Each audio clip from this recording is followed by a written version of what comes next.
రాహుల్ గాంధీ మాత్రం టెన్షన్లోనే ఉన్నాడు. అందుకనే అమేధీ అభ్యర్థిని ఈ రోజు వరకు కాంగ్రెస్ పార్టీ ప్రకటించలేదు. ఎందుకు అంటే 2019లో భారీ మెజార్టీతో గెలిచారు. దేశంలోనే భారీ మెజార్టీతో గెలిచిన వాళ్ళలో ఆయన ఒకడు.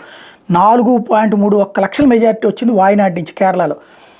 కేరళ చరిత్రలోనే అత్యధికం 64.94% ఓట్లు ఆయనకి పడితే, ఎన్నికలు లెఫ్ట్ నుంచి పిపి సునీలు, అలాగే ఎన్డీఏ డైరెక్ట్గా బీజేపీ అభ్యర్థిని పెట్టాల. అప్పుడు ఎన్డీఏలో భాగస్వామని భారత్ ధర్మ జనసేన అంటే అసలు వాస్తవంగా ఎన్డీఏలో భాగస్వామి కాదు, అదొక ఇండిపెండెంట్ పార్టీకి మద్దతు ప్రకటించి సైలెంట్ అయిపోయింది అప్పుడు బీజేపీ. తుషార్ వెల్లపల్లి అనేటువంటి ఆయన పోటీ చేస్తే కేవలం 78,000 ఓట్లు వచ్చినాయి, అంటే 7.25%. ఆ స్థాయిలో పడిపోయినటువంటి చోట్ల ఇప్పుడు ఒక పక్కన కమ్యూనిస్టులు బలమైనటువంటి అభ్యర్థిని పెట్టారు, మరొక వైపు బీజేపీ ఈ దఫా ఏకంగా రాష్ట్ర అధ్యక్షుడు సురేంద్రని బరిలోకి దించింది. దీంతో అక్కడ ముక్కోణ పోటీ కిందకు మారింది.